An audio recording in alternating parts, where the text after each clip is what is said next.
Kita berdoa untuk pemberitaan firman Tuhan.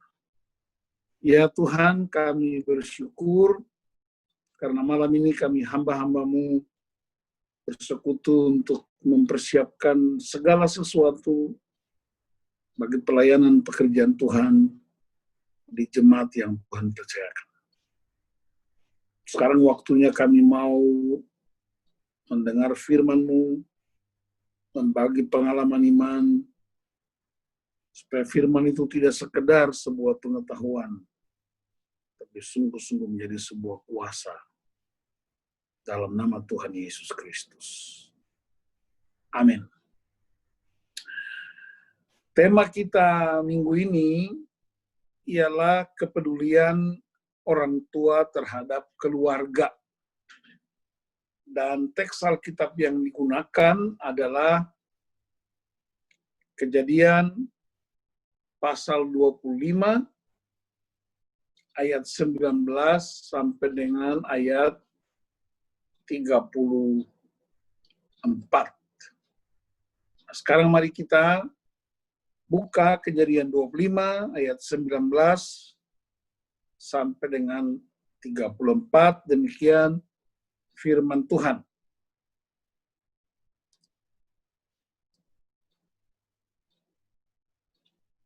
Inilah riwayat keturunan Ishak, anak Abraham.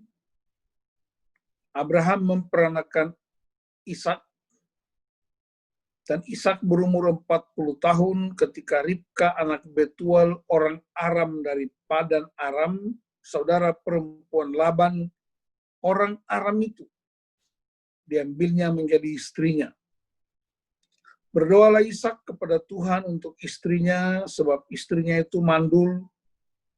Tuhan mengabulkan doanya sehingga Ribka istrinya itu mengandung. Tetapi anak-anaknya bertolak-tolakan di dalam rahimnya, dan ia berkata, jika demikian halnya, mengapa aku hidup? Dan ia pergi meminta petunjuk kepada Tuhan. Firman Tuhan kepadanya, dua bangsa ada dalam kandunganmu, dan dua suku bangsa akan berpencar dari dalam rahimmu.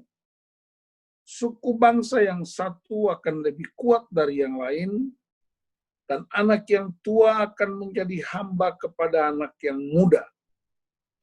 Setelah genap harinya untuk bersalin, memang anak kembar yang di dalam kandungannya, keluarlah yang pertama warnanya merah, seluruh tubuhnya seperti jubah berbulu, sebab itu ia dinamai Esau. Sesudah itu keluarlah adiknya, tangannya memegang tumit Esau, sebab itu ia dinamai Yakub. Ishak berumur 60 tahun pada waktu mereka lahir. Lalu bertambah besarlah kedua anak itu.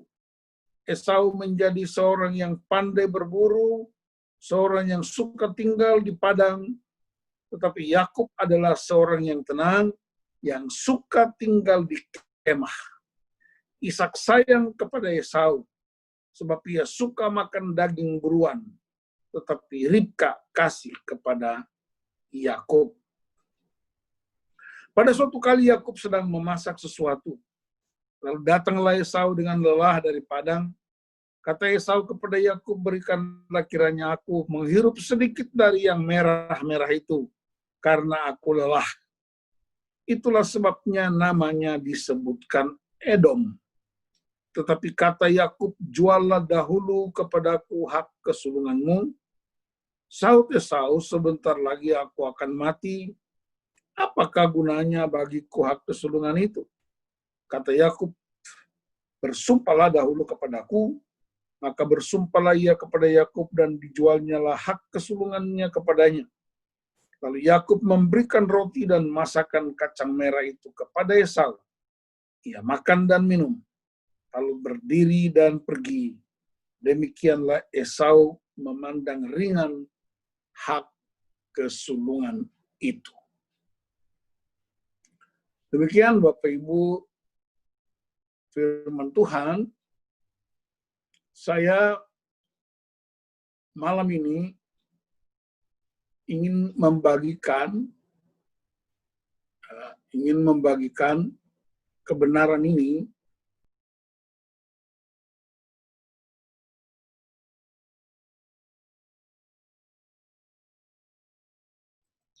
kita sungguh-sungguh mengerti apa yang dimaksudkan dengan kepedulian orang tua terhadap keluarga.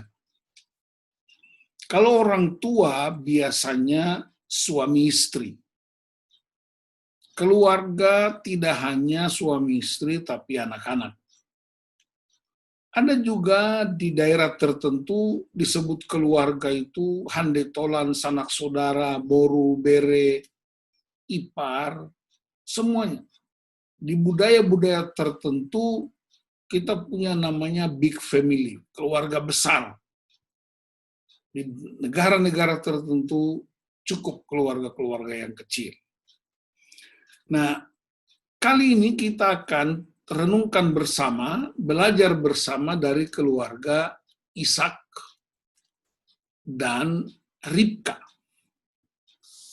Kita semua sudah tahu bahwa Allah itu mengikat perjanjian dengan Abraham sejak Kejadian 12.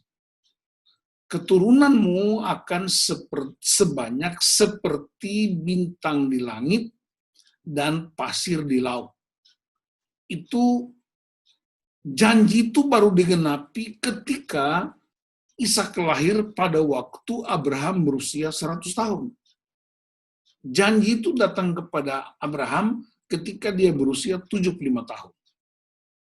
Nah, setelah Ishak lahir, kita tahu belajar tentang bagaimana Abraham mewariskan Allah yang dia sembah kepada Ishak.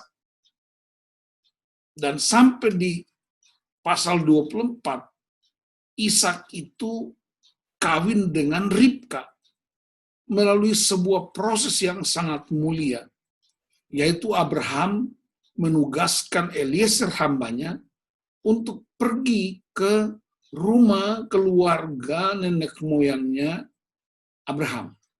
Dapatlah anak Betuel. Jadi ini kalau di orang Tanimbar namanya tanpa kawin. Kalau orang Batak namanya pariban. Kira-kira begitulah keadaannya itu. Nah, apa yang terjadi, saudara-saudara? Ketika Ishak menikah dengan Ribka, ingat Ishak adalah keturunan kedua. Anak perjanjian satu-satunya yang akan menggenapi janji Tuhan. Tetapi Alkitab mencatat Ribka mandul selama 20 tahun. Nah, mari kita perhatikan apa sikapnya Ishak. Perhatikan ayat 21. Berdoalah Ishak kepada Tuhan untuk istrinya, sebab istrinya itu mandul. Tuhan mengabulkan doanya sehingga Ribka istrinya itu mengandung. Catatan yang pertama ialah Allah ikat perjanjian dengan Abraham. Allah ikat perjanjian dengan Ishak. Ishak tahu betul Allah tidak mungkin batalkan janji. Ishak tahu betul Allah tidak mungkin menggeser janji itu. Dan Ishak tahu betul janji itu digenapi melalui dia. Tetapi selama 20 tahun, dalam masa istrinya mandul, Ishak tidak pernah berhenti berdoa. Coba Bapak Ibu-Ibu lihat, ini janji Allah. Allah tidak mungkin membatalkan janji. Allah tidak mungkin menggeser janji. Dan janji itu fakta nyata langsung ke Ishak. Sederhana bukan? 2 tahun Ribka mengandung, kenapa? Susah amat. Tapi dibikin 20 tahun. rentang waktu yang cukup. Dan dalam rentang waktu yang hebat itu, Ishak tetap berdoa buat istrinya. Ini pelajaran pertama buat keluarga ialah seorang ayah mewariskan hubungan kepada Allah. Dia wariskan kepada keluarganya. Warisan yang paling dahsyat ialah hubungan kita dengan Tuhan. Padahal dia tahu itu janji itu. Ngapain lagi berdoa? Toh itu akan digenapi kok. Ngapain berdoa? Itu kan janji dari Allah. Itu untuk menunjukkan buat kita bahwa peristiwa janji itu, peristiwa Ishak dengan Allah, bukan peristiwa alamiah, tapi itu peristiwa ilahi. Dan menjadi urgen buat para keluarga, suami istri, untuk mewariskan hubungan janji Allah, mewariskan nilai kekekalan, mewariskan sesuatu bagi Tuhan. Nah, yang kedua, seorang penafsir Alkitab menyebut Ishak bawa Ribka ke Gunung Moria untuk berdoa. Itu hebat sekali. Ishak hendak menunjukkan. Dia memberi penguatan buat Ribka. Ingat, saudara-saudara, bapak-bapak, ibu-ibu, wanita mandul di zaman itu adalah sebuah aib. Bahkan mungkin sampai sekarang pun budaya-budaya itu masih hidup. Bagaimana mungkin janji Allah, bagaimana mungkin anak keturunan sebanyak pasir dan bintang. Tapi kenapa Ishak bawa Ribka ke Gunung Moria? Untuk menunjukkan inilah tempat di mana aku mendengar janji Allah itu. Inilah tempat di mana warisan itu disingkapkan kepada Bapak kita Abraham. Jadi saya membayangkan Ishak meyakinkan istrinya, kamu nggak usah malu, kamu nggak usah merasa ini aib, kamu nggak usah merasa ini dosa. Tapi di tempat inilah aku mendengar janji itu. Janji siapa? Janji Allah kepada Bapak kita Abraham. Dan kita akan genapi itu. Itu hebat sekali. Disitulah kita bahas tentang apa? Seorang suami dalam masa-masa kritis, dalam masa-masa kemungkinan istrinya dihina, kemungkinan istrinya dicemooh, kemungkinan istrinya dibully. Dia berdiri untuk meyakinkan istrinya bahwa Allah yang kita sembah, Allah yang Bapa kita sembah dan ikat janji, itu Allah yang dahsyat dan hebat. Jadi penguatan terhadap istri, penguatan terhadap pasangan adalah kekuatan yang mengubah segala sesuatu. Seorang hamba Tuhan, Charles Swindoll, berkata begini, kita tertarik dengan kekuatan kita, tapi kita terikat dengan kelemahan kita. Saya ulangi, kita tertarik dengan kekuatan kita, tapi kita terikat dengan kelemahan kita. Justru di saat kelemahan itulah Anda membutuhkan orang lain. Ribka membutuhkan peneguhan dari Ishak. Dan Ishak punya komitmen yang kuat. Inilah tempat di mana aku mendengar janji itu. Harusnya aku udah mati di atas bukit ini, di Gunung Moria ini. Tetapi justru di saat itulah aku ada sebagaimana aku ada. Karena Allah yang Bapa kita sembah. Itu dua prinsip utama yang disebut nilai sebuah kemuliaan rumah tangga. Tapi perhatikan poin berikutnya. Ketika Esau dan Yakub lahir, terjadi malapetaka. Malapetakanya apa? Ishak lebih menyayangi Esau. Ribka lebih mengasihi Yakub. Yakub. Apa artinya? Ini yang disebut anak emas, anak perak, anak tembaga, anak kayu api atau arang. Ini karena cuma 2 anak. Coba kalau anaknya 5 atau 6 atau 10. Dan biasanya dalam rumah tangga pada umumnya itu ada saja anak emas, anak perak. Kadang-kadang bapak dan mama bisa ribut gara-gara kecondongan hati. Nah, Ishak condong kepada Esau. Saya mengerti itu kenapa. Esau anak tertua. Esau anak sulung. Dan bagi Ishak, Esau akan mewarisi perjanjian itu. Anak sulung.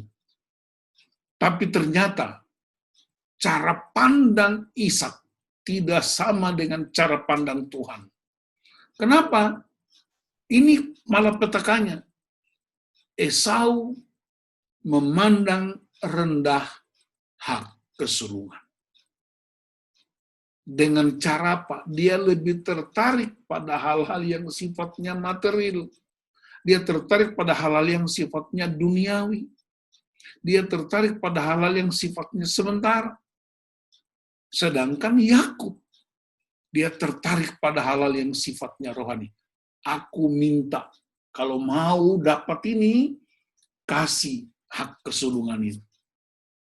Jadi 2 perbandingan. Belum lagi Esau menikah dengan perempuan-perempuan Kanaan yang tidak nyambung dengan garis keturunan perjanjian. Itu semua malapetaka. Dari mana ini? Karena saya yakin betul, selain karena rancangan Tuhan, ada kontribusi Ishak, ada kontribusi Ribka. Ishak lebih menyayangi Esau. Karena alasannya sederhana. Karena Esau suka berburu dan memberi makan daging kepada bapaknya. Ini kan cuma soal-soal konsumsi saja ini. Sementara Yakub ada di rumah. Dan saya percaya betul. Kasih ibunya. Nah, problemnya adalah ada kelicikan dari Yakub. Dia dapatkan berkat rohaninya, tetapi cara yang licik. Makanya perhatikan, sepanjang hidup Yakub, dia ribut, dan Yakub itu artinya penipu. Dia hidup dari sebuah kelicikan ke kelicikan berikut. Bayangkan, dia tipu bapaknya. Lihat, dia tipu bapaknya. Dia tipu abangnya. Ketika dia pergi ke keluarga mamanya, keluarga Laban, dia tipu lagi calon mertuanya. Jadi hidupnya itu dari sebuah kelicikan ke kelicikan berikut.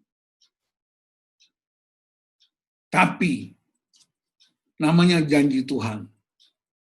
Suatu ketika, Tuhan tegur Yakub.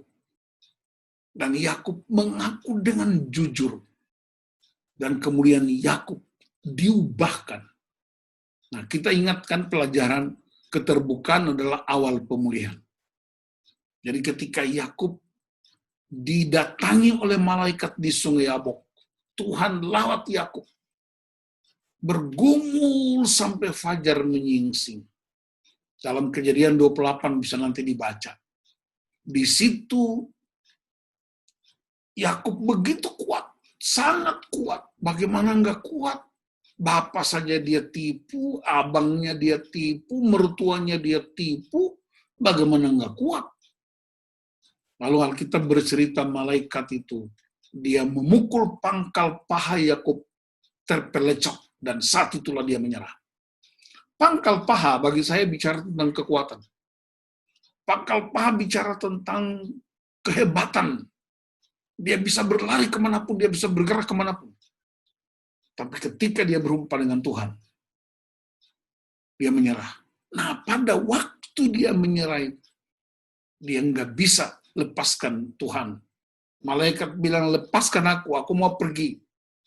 Tapi Yakub bilang apa? Aku tidak akan melepaskan engkau sebelum engkau memberkati aku. Artinya apa? Berkat yang dia dapatkan dari Ishak, berkat yang dia curi dari Esau, berkat yang dia curi dari mertuanya Laban, ternyata harus digugurkan semua, harus disingkirkan semua. Dia butuh berkat ilahi dari Tuhan. Itu jauh lebih mulia.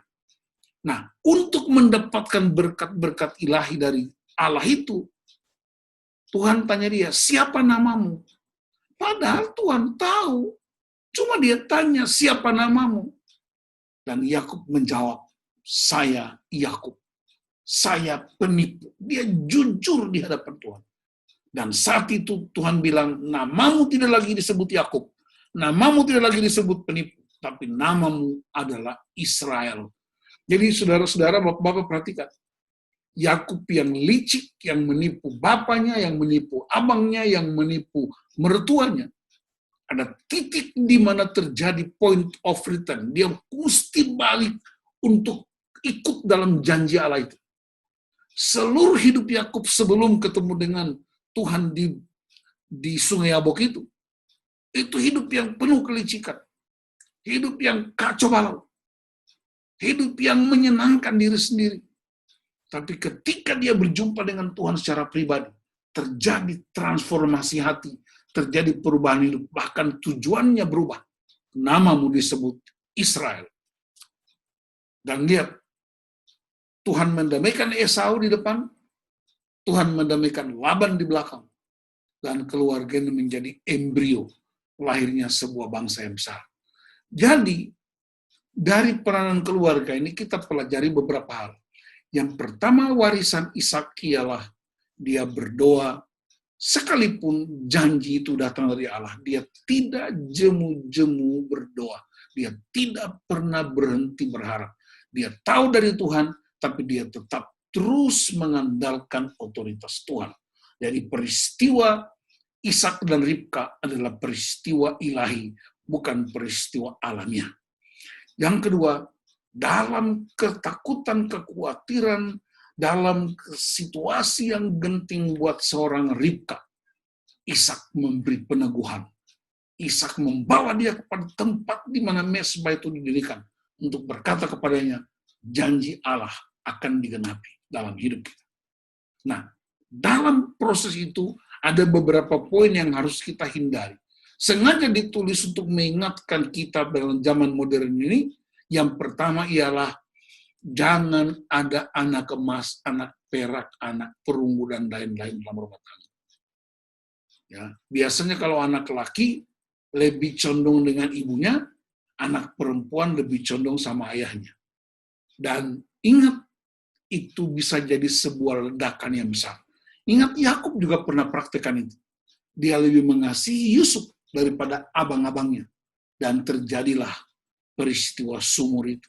Dibuang ke dalam sumur, dijual kepada para musafir yang menuju ke Mesir. Jadi hati-hati dengan sikap kita, orang tua yang suka berpihak dan memilih lebih menyayangi anak A, B, atau C.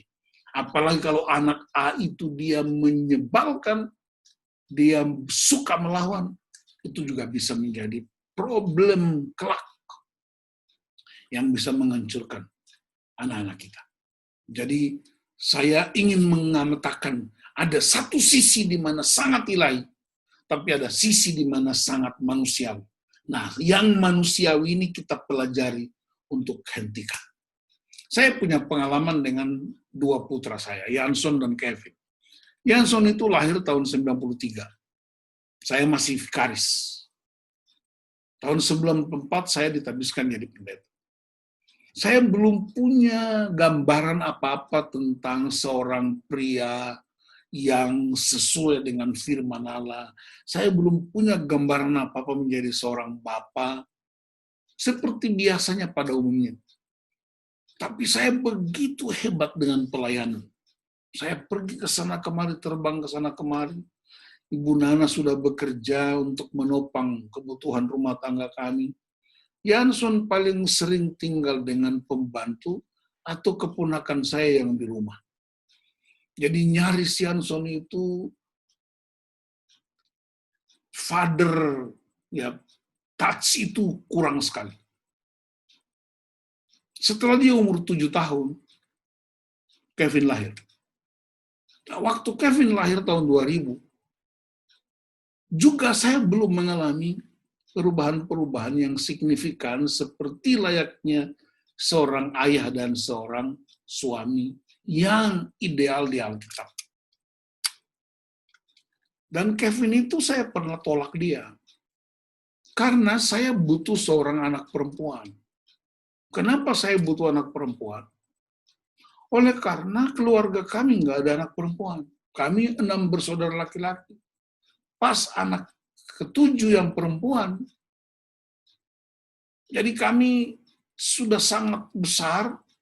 Saya suka sekali merasa seperti tidak enak kalau lihat teman-teman saya pulang kuliah, saudara perempuannya siapkan segala sesuatu. Saya lihat teman-teman kalau ketemu dengan saudara-saudara perempuannya saya itu seperti rasanya kekurangan segala sesuatu. Nah, waktu kami menikah, saya punya kerinduan punya 3 anak. 2 pria, 1 wanita. Ketika Yansun umur 3 tahun, Ibu Liur mengandung, baru 1-2 bulan dia keguguran. Karena lelah bekerja, kami tinggal di Pondokungu, lalu ke kantor dia di Mangga 2. Jadi saya pagi-pagi antar pakai motor, atau dia naik kereta api, yang belum seperti sekarang. Jadi dia lelah dan akhirnya keguguran. Baru kemudian, Ibu Liur berhenti bekerja, tahun 2000, Kevin lahir. Waktu masih di dalam kandungan maminya, 6 bulan, kami pergi ke dokter di Rumah Sakit Mitra Keluarga Bekasi. Dokternya juga perempuan, orang Ambon. Lalu Ibu Liur begitu habis pemeriksaan, apa istilahnya itu, USG ya.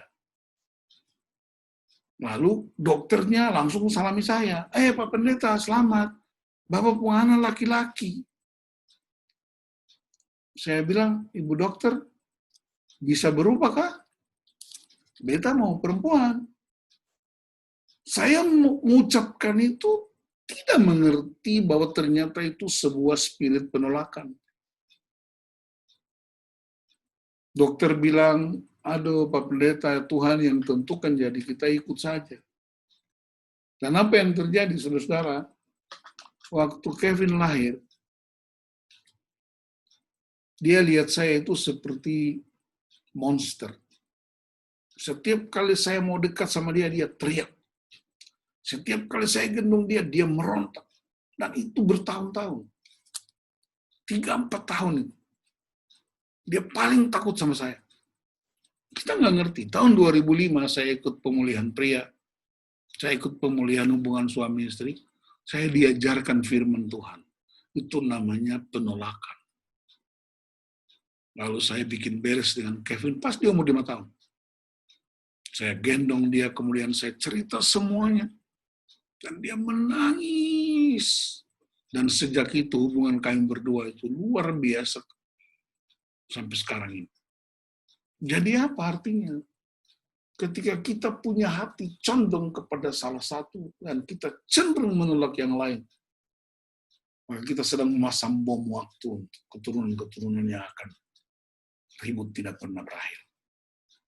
Jadi, peranan orang tua tidak sekedar memberi doa, tidak sekedar menunjukkan identitas mereka, tidak sekedar meneguhkan, tapi juga kita tidak memilih kasih yang sepihak. Semuanya punya nilai yang sama di hadapan orang tua. Kira itu bagian yang saya sharing untuk menolong kita mengerti di satu sisi ada otoritas Tuhan yang merancangkan, tapi di sisi lain ada kemanusiaan kita yang mesti kita selaraskan dengan otoritas Tuhan. Sehingga anak-anak kita menjadi keturunan-keturunan ilahi yang tetap menghormati Tuhan yang kita sembah, tapi juga menghormati orang tua kita. Warisan terbesar dari orang tua ialah ketika anak-anak mereka juga selain menyembah Tuhan, selain hidup dalam kerukunan yang hebat, tapi juga akan melanjutkan keturunan-keturunan ilahi yang baru. Itu kebanggaan-kebanggaan yang patut kita syukuri. Tuhan Yesus memberkati Bapak Ibu untuk sharing malam ini. Sebelum kita sharing, kita berdoa untuk firman Tuhan. Bapak, terima kasih, hamba-Mu terbatas. Biarlah kami belajar dari keluarga Ishak yang tidak hanya mengandalkan janji Allah, tapi juga mengandalkan otoritas Allah atas kehidupan keluarga. Kami belajar dari Ishak dan Ribka untuk tidak memilih kasih tetapi mengasihi secara sempurna anak-anak kami. Terima kasih Tuhan, terpujilah nama-Mu. Haleluya. Amin. Baik, terima kasih untuk sharing dengar firman malam ini, dan kalau kita akan mau sharing, silakan saya kembalikan untuk dipandu oleh Ibu Gembala.